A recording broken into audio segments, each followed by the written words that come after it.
Video ini dikhususkan untuk mahasiswa saya yang di UIN Araniri di program studi Pendidikan Teknologi Informasi yang sedang mempelajari tentang mata kuliah pemrograman website. Minggu ini saya telah memberikan satu tugas mandiri yang kurang lebih tugasnya seperti ini. Namanya adalah melakukan laporan analisis dekonstruksi website. Jadi pada prinsipnya di UTS nanti seluruh mahasiswa itu kan akan membuat satu project rancangan website dengan menggunakan HTML, CSS, dan juga JavaScript-nya. Nah, sebelum menuju atau istilahnya untuk membuat untuk yang project UTS-nya, terlebih dahulu kita akan mulai step awalnya yaitu tentang melihat dulu bagaimana website-website yang telah jadi. Karena sebelum UTS juga nanti mereka seluruh mahasiswa itu akan merancang bagaimana desain website yang akan dibuatkan. Jadi konsepnya seperti itu. Nah, di tugas mandiri ini jenisnya adalah ada namanya menganalisis website yang telah ada. Jadi ibaratnya untuk pemahaman bagaimana sih sebenarnya rancangan website yang akan dicoba rancang nantinya. Ya, para panitianya adalah dilihat dulu website yang telah ada. Nah, di sini telah dijelaskan di dalam soal ini bagaimana cara pelaksanaan tugas mandirinya. Yang pertama di sini stepnya adalah pemilihan objek observasi.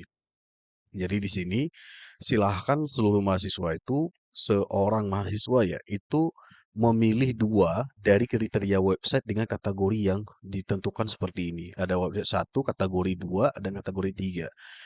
Kategori website yang pertama itu memilih yang website e-commerce atau portal berita.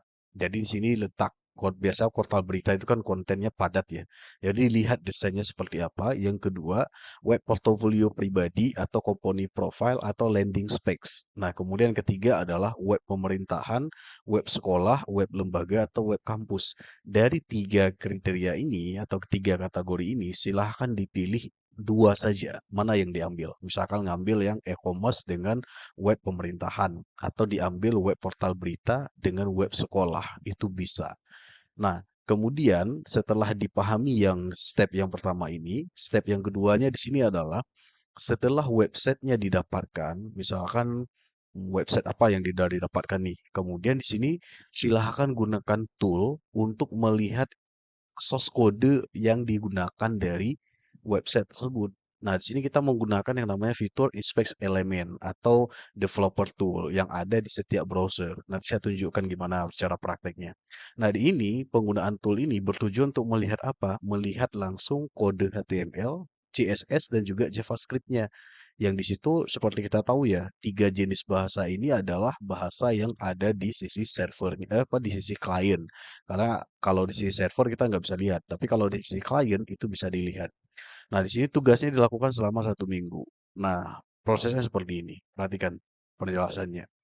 Misalkan di sini adalah yang dilihat adalah website pemerintah, website apa ya? Website SMA lah kita bilang ya. SMA Negeri 2 Banda Aceh misalkan. Nah, kalau kita lihat di sini, saya coba buka ya. Nah, ini kan adalah websitenya yang kurang lebih bentuknya seperti ini. Ini websitenya. Ataupun misalkan website yang berikutnya, misalkan kategorinya adalah website kampus misalkan ya. Website, oh jangan kampus, atau aplikasi apalah. Misalkan website pemerintahan. Website, saya coba lihat dulu. Web lembaga atau web berita, website berita bolehlah. Misalkan kalau website berita kita pilih saja adalah Serambi ya. Serambi News. Nah, misalkan kayak gini. Oke, saya belakang. Terus kenapa nih? eh oke, kayaknya lagi ada masalah. Saya nggak pilih ini. Kita pilih misalkan adalah web berita di Aceh. Ada Aceh Antara, AJNN, ataupun yang mana ya? Saya pilih yang ini saja lah. Aceh Antara. Boleh saya buka? Atau AJNN, saya buka. Atau yang paling mudah lagi website SMA 3 ya, Banda Aceh. Oke, saya buka.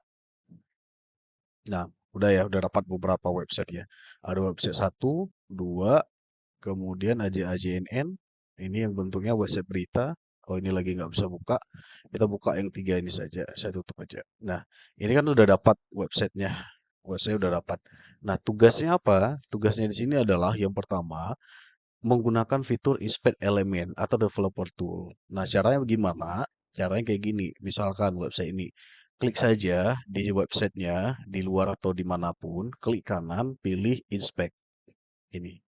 Nah, waktu kita klik, di sini akan nampak source kodenya. Akan nampak source kode, apakah source kode HTML, CSS, dan juga JavaScript akan nampak. Misalkan kalau kita lihat di sini di hitnya kalau kita buka, dia akan diberikan bentuknya seperti ini. Kemudian kalau di sisi CSS-nya, style, ini kita lihat ada nih CSS-nya yang digunakan. Kemudian kalau kita lihat yang JavaScript, ada ini JavaScript-nya itu JavaScript semuanya tuh. Nah ini artinya untuk melihat daripada ini, yang ini, apa namanya, inspect element, penggunaan tool. Nah kemudian kalau dilihat di sini juga bisa lihat ini style. Ini kalau kita lihat dari style ini artinya berarti ini adalah yang di bagian CSS-nya. Bagaimana bentuknya? Semua website dia akan bentuknya kayak gitu. SMA Negeri 2 Banda Aceh juga kita buka, klik kanan, inspect, dia akan nampak seperti ini. Ini CSS, ini juga ada HTML-nya. Jadi kalau misalkan mau lihat gimana cara dibuatnya ini, kalau misalkan ini dia akan nampak di sini bentuknya seperti apa. Kita klik berarti ini kode ini untuk membuat yang bagian ini. Jadi tinggal diperhatikan saja bentuknya seperti ini. Oke, nah ini juga sama AJNN kalau kita klik kanan inspect dia akan nampak source kodenya di samping di sini. Nah, tugasnya di sini setelah dibuka yang bentuknya sedemikian, kemudian dibuatkan laporan observasinya. Ibaratnya itu kalian mahasiswanya itu melihat daripada melakukan penglihatan secara langsung ya dari website-website yang sudah ada. Nah, kemudian setelah diperhatikan yang misalkan website yang bentuknya seperti ini source kodenya diperhatikan saja, dibuka-buka saja. Kalau untuk JavaScript-nya ada di sini juga kalau mau konsul, ini ada kebetulan nih kalau mau lebih dalam lagi boleh dibukain ya. Tapi kalau untuk pemula jangan dulu lah. Di fokusnya di sini saja, di elemennya saja. Nah, kemudian berikutnya apa yang menjadi penglihatan di sini, yang web-web ini semuanya, ini misalkan yang ini juga, kemudian dibuatkan dalam bentuk laporan. Di sini ada bentuknya. Apa laporannya? Yang pertama, nama URL website. URL-nya ini copy, silakan. Udah. Kemudian yang kedua, tujuan website. Apa tujuan website ini dibuat? Ya, sini silakan ditulis saja. Kesan pertama, UI UX-nya. Nah, di sini yang perlu diperhatikan. Kesan pertama di sini adalah ketika masuknya UI ini user interface. User interface berbicara kepada tampilan. Jadi ketika misalkan melihat ini UI ya, UI. Yang UI ini maksudnya user interface. Apa itu user interface? Tampilan. Jadi ketika misalkan melihat ini, kira-kira misalkan melihat website ini, bagaimana tampilannya? Dari sisi warnanya, pemilihan warna, kemudian dari sisi kombinasi warna, ada merah, ada biru, kemudian kira-kira warnanya apakah norak atau bagaimana. Nah, itu diperhatikan, diberikan kesimpulan. Misalkan kayak gini, ini kemudian ada warna merah, kombinasi warnanya konsisten enggak? Ini juga sama, bagaimana pemilihan backgroundnya, kemudian dan bentuk-bentuknya, ada menu-menu yang bentuknya seperti ini diberikan sedikit penjelasannya, kesannya. UX ini namanya user experience. User experience ini artinya adalah pengalaman kita ketika membuka sebuah halaman website. Di sini apakah membingungkan atau tidak? Maksudnya kayak mana? Misalkan kayak website ini. Website ini kalau misalkan kita lihat, oh saya mau cari apa sebuah berita tentang apa. Ada nggak disediakan menu search? Kalau kita lihat kan nggak ada nih menu search. Gak mungkin lah kita buka misalkan satu satu berita terbaru satu-satu kita buka enggak. Ada disediakan nggak menu pencarian? Nggak ada. Ah, itu artinya kalau misalkan nggak ada, berarti secara user experience website ini belum bagus. Artinya itu membuat orang harus klik satu-satu berita terbaru, diklik satu-satu, dicari satu-satu, baru ketemu apa yang ingin dicari. Itu user experience-nya nggak bagus. Itu maksudnya. Kemudian juga kalau di sini, kalau yang website ini, user experience-nya misalkan ada search, tinggal diklik, Dicari kata-kata kunci, misalkan adalah siswa, enter, kemudian akan didapatkan apa yang dicari. Itu berarti user experience-nya bagus. Nah, itu salah satu contoh. Kemudian untuk misalkan yang website berita. Ketika misalkan website berita ini, oh saya mau lihat ini kumpulan berita yang di bulan Januari misalkan. Ada nggak disediakan yang bulan Januari? Dilihat di sini kan, misalkan kayak gitu. Ada nggak diperhatikan? Oh nggak ada. Oh berarti mungkin secara ini belum ada. Atau misalkan berita berdasarkan kategori misalkan. Ada kategori nggak sih? Oh ya ada nih umum, pendidikan, kesehatan. Ketika diklik ada ke bawah lagi. Nah berarti secara user experience ini membuat orang itu mudah menemukan sesuatu. Karena semakin bagus user experience yang kita buat pada halaman website, maka orang akan lebih senang kepada website kita dan lebih akan sering membuka website kita. Itu maksud sekilas tentang UX yang ini.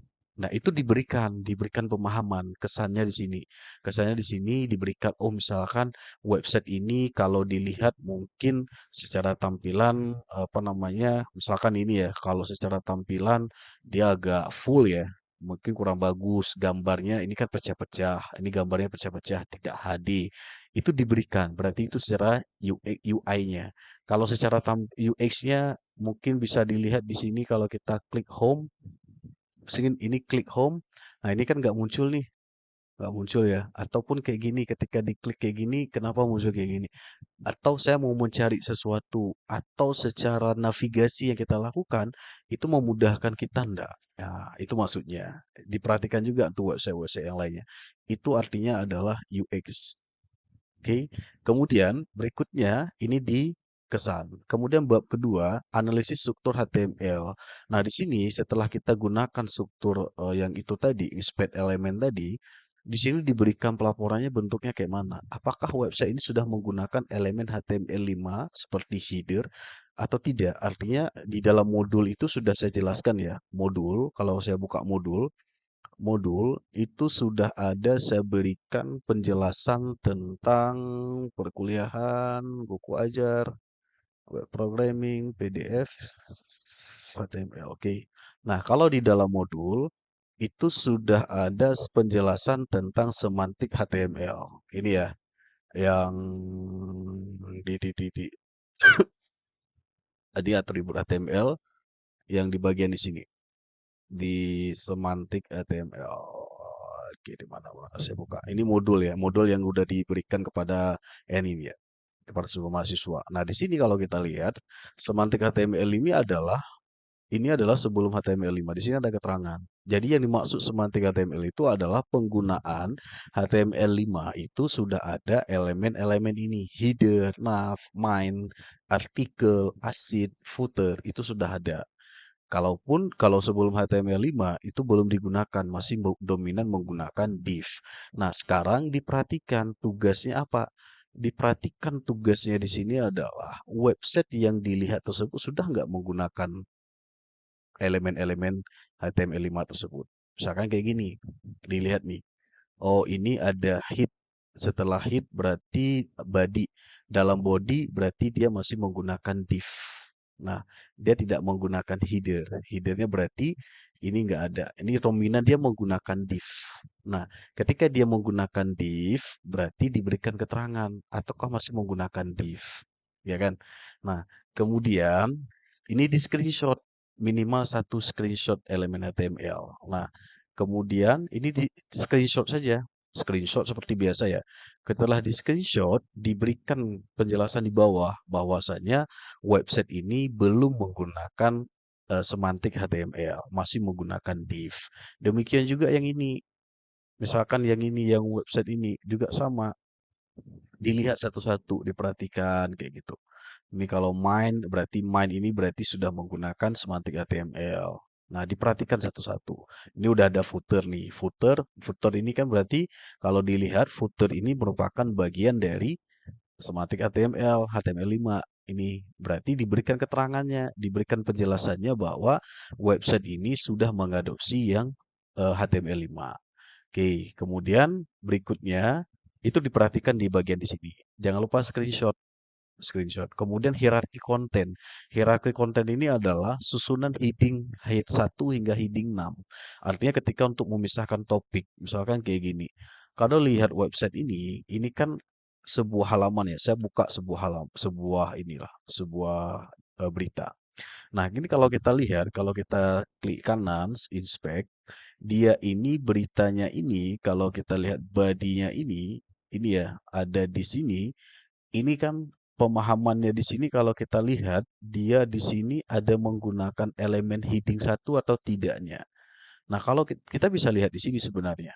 Bisa dilihat di sini di dalam ini, isbar di sini, dia ada menggunakan kalau ada yang misalkan menggunakan apa namanya heading satu, heading 2 dan berikutnya itu berarti diberikan keterangannya juga. Kalau ini kan heading satu ini judul.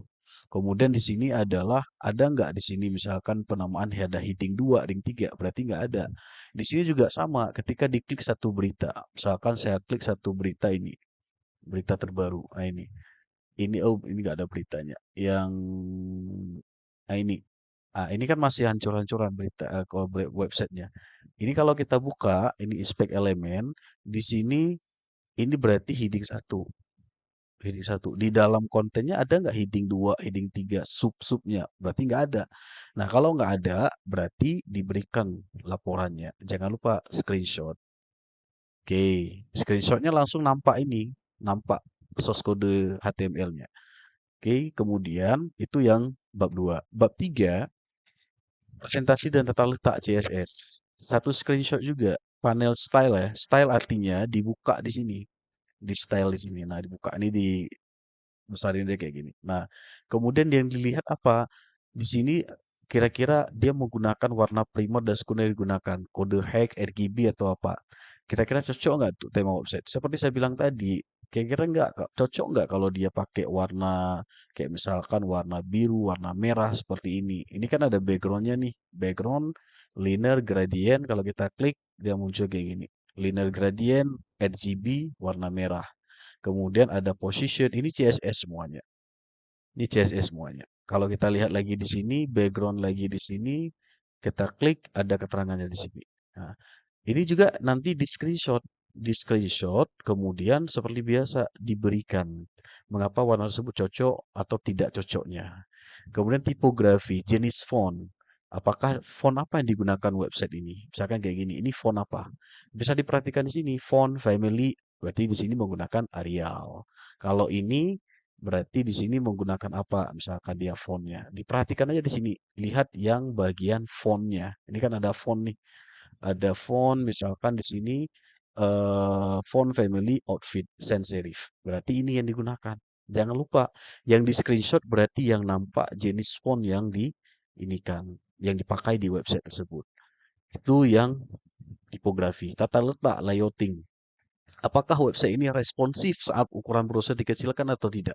Responsif artinya adalah menyesuaikan ukuran layar. Cara gampangnya mencek responsif, caranya kayak gini.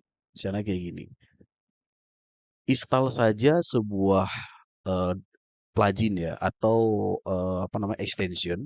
Kalau saya udah install, namanya adalah Mobile Simulator. Dia bentuknya kayak gini. Ini saya klik. Nah, diinstal saja yang aplikasi tambahan ini, kemudian dilihat dari beberapa perangkat, dari beberapa perangkat. Nah, cara installnya kayak mana? Cara installnya kayak gini. Saya buka browser lain dulu yang belum ada. Ini belum ada. Oke, caranya kayak gini. Misalkan saya buka website ini. Ini saya buka cara cara install yang model HP tadi itu. Oke, caranya gini. Nah, ini kan belum ada tuh extensionnya. Caranya gini. Klik ini 3 baris ini, kemudian pilih Export More Tool, pilih bukan, sorry. Pilih yang di mana ini extension, kemudian pilih Visit Scrum Web Store. Dah, kemudian install aja, cari namanya apa? Bentar saya lupa namanya. Nama extensionnya adalah ini dia namanya. Mobile Simulator. Nah, ketik aja kata kuncinya Mobile Simulator. Kayak gitu. Nah, gitu aja. Itu yang nomor 1 nih. Klik aja. Klik. Kemudian muncul kayak gini. Kemudian langsung klik tambahkan ke Chrome. Kemudian extension. Biarkan terinstall, dia akan mendownload, biarkan diinstal dulu. Oke, nah, kemudian ini eh, elu aja, kalau ada ini elu aja. Kemudian setelah diinstal, ini kan udah terinstall ya. Coba kita buka sekarang caranya, aktifkan extensionnya, klik ini, extension, pilih ini, oke, pin. Nah, jadi kan muncul kayak gini. Baru kita kemudian balik ke halaman website yang mau dilihat tampilan responsifnya, kemudian klik extension yang diinstal tadi, aktifkan. Klik saja. Nah, kemudian akan muncul kayak gini. Nah, sekarang diperhatikan websitenya, apakah dia menyesuaikan ukuran layar enggak? Kalau ini kan berarti menyesuaikan. Ini ya, semakin kecil ini berubah. Oke, kemudian diputar. Diputar, change orientation jadinya kayak gini. Oh, berarti dia kalau bentuknya kayak gini, berarti dia menyesuaikan ukuran layar. Nah, kemudian ini di screenshot. Di screenshot dibuat di laporan bagian ini. Nah, kemudian ini juga sama. Kalau mau diganti dengan model yang lain juga boleh. Ini misalkan mau diganti dengan dilihat saja dengan iPhone 5 atau dengan iPad. Kalau iPad berarti bentuk kayak gini. Kan beda-beda tuh. Kalau yang HP 2 layar seperti ini. Nah, dilihat perbedaannya. Apakah dia menyesuaikan ukuran layar atau enggak.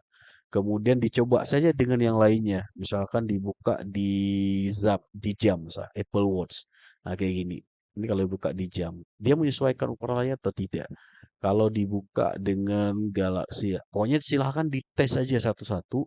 Mana kira-kira yang mau dilihat iPhone ya. Kalau gini iPhone. Nah, diperhatikan kemudian dicek lagi di sini orientasinya, kemudian dibalik-balik kayak gini. Sehingga nanti diberikan kesimpulan bahwa website yang dilihat itu sudah responsif. Responsif artinya dia menyesuaikan ukuran layar. Itu maksudnya. Oke, itu di bab 3. Diberikan keterangannya jangan lupa di screenshot.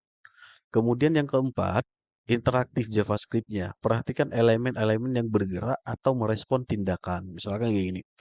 Minimal 2 fitur pada website tersebut yang menggunakan JavaScript. Misalkan slider ataupun yang lainnya. Misal, dilihat di sini, perhatikan websitenya. Misalkan ini. Kalau dibuka di JavaScript-nya, ini JavaScript di sini ya, di elemen. Elemen. Kira-kira kalau di JavaScript-nya di mana ya? Di sini ada dark mode nggak? Oh, ini nggak ada. Berarti nanti diperhatikan di sini. Ada dia kalau JavaScript itu kan ada script nih. Ini script ya. Script ini berarti ini JavaScript nih. Nah, diperhatikan tidak mesti harus harus ada slider, carousel yang di sini. Ini contoh saja. Pokoknya apapun yang ada JavaScript yang ada di website tersebut itu disampaikan saja. Kira-kira dia fungsi JavaScript itu buat apa? Contoh kalau misalkan kita buka ini, share close atau ini misalkan ini kalau ini JavaScript-nya, pokoknya kalau dilihat yang ada kode JavaScript-nya, itu di sini, di screenshot saja. Ini fancy box ya, minimal JS JavaScript. Fancy box ini berarti adalah untuk membuat tampilan yang untuk bisa kayak semacam slider juga. Ini di screenshot saja. Di screenshot ini dibesarin kayak gini. Nah, di sini ada tuh JavaScript. Di sini ada keterangan sidebar, sticky sidebar. Berarti dia menggunakan apa itu sticky sidebar? Dicari aja di Google dan diberikan keterangan bahwa website ini menggunakan sticky sidebar. Sekarang kalau mau perhatikan apa itu sticky sidebar, cari aja di Google kayak gini. Penggunaan, misalnya kayak gini kata kuncinya, sticky sidebar JavaScript pada website. Dah, baru diperhatikan di sini. Apa itu sticky sidebar? Saya menggunakan apa itu? Misalkan kalau mau ditanya di AI juga boleh. Apa itu sticky sidebar JavaScript? Nah, di sini kan ada keterangan tuh. Pengembang membuat elemen bilah samping sidebar terlihat atau menempel di layar saat pengguna menggulur scroll ke halaman bawah. Berarti dia ini sticky sidebar itu ketika kita scroll ke bawah, menunya di atas langsung muncul tuh, masih nempel. Itu berarti menggunakan JavaScript. Ya, itu dia. Jadi kalau mau tahu apa ini sidebar, Apa ini fancy box? Fancy box ini. Apa ini carousel? Carousel 12. Ini kan JavaScript semua nih. Tinggal dicari di Google, dicanangkan seperti ini saja. Supaya lebih pemahaman. Nah, apapun yang didapatkan itu di screenshot seperti ini. Kemudian boleh ditanya kepada AI yang bentuknya seperti ini, jawabannya baru diberikan penjelasannya. Itu yang di bab 4.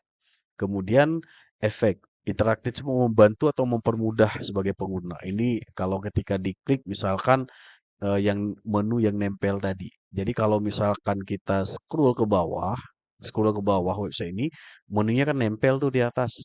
Oh berarti itu memudahkan atau tidak? Oh memudahkan. Tulis aja memudahkan. Oh berarti kalau itu menganggap kalau di tampilan layar di seperti ini itu akan membuat kita ini nggak? Oh nggak ada. Oh, berarti itu bagaimana lakukan analisisnya.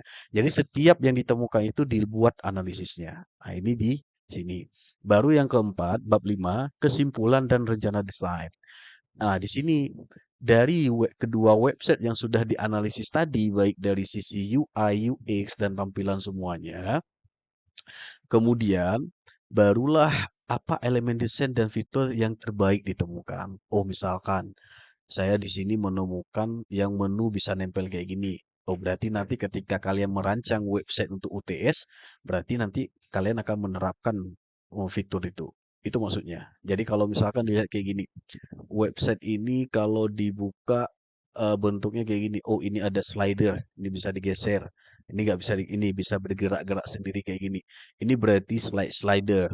Nah, berarti diberikan pemahaman saya suka dengan slider kayak gini. Berarti di halaman rancangan website kalian nanti saya akan sebutkan saja saya akan menggunakan slider ini. Itu maksudnya fiturnya. Oh, misalkan kayak gini juga. Ini ada fitur dia gambarnya bergerak sendiri untuk galeri misalkan. Galeri kayak ini. Misalkan fitur ini menarik. Nah, berarti kalian nanti ketika mau dalam merancang website sendiri, oh berarti saya akan menggunakan itu. Itu maksudnya di sini. Oke, kemudian yang di sini rencana proyek mandiri. Berdasarkan dari website yang dilihat tadi, sebutkan fitur visual yang ingin ditiru dan diterapkan. Itu maksudnya. Jadi yang penjelasan saya tadi mencakup kedua hal yang ini.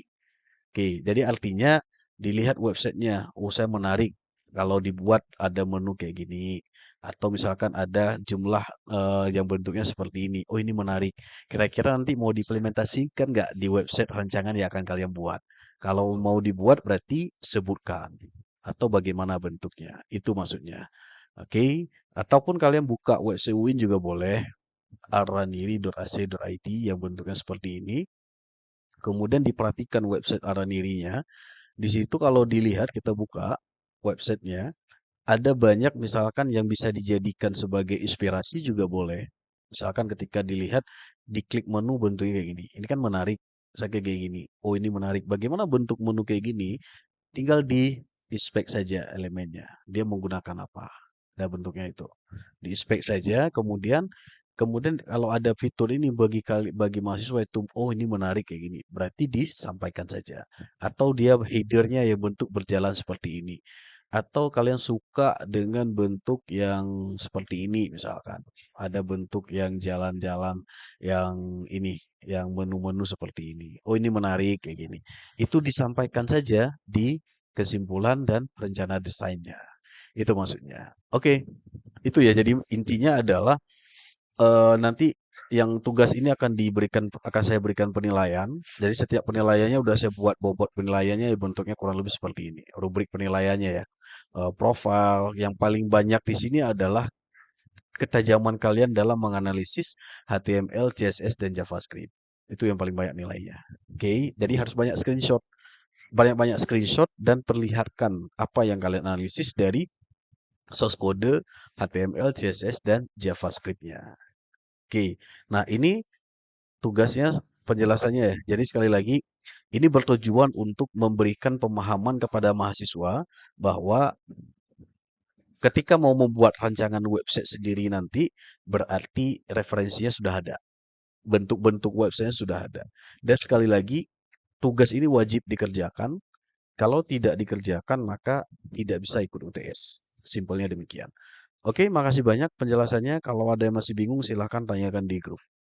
Oke, terima kasih. Semoga selamat mencari referensi, dan selamat berekspresi untuk menghasilkan desain yang website yang menarik dan pastinya hebat. Oke, makasih banyak.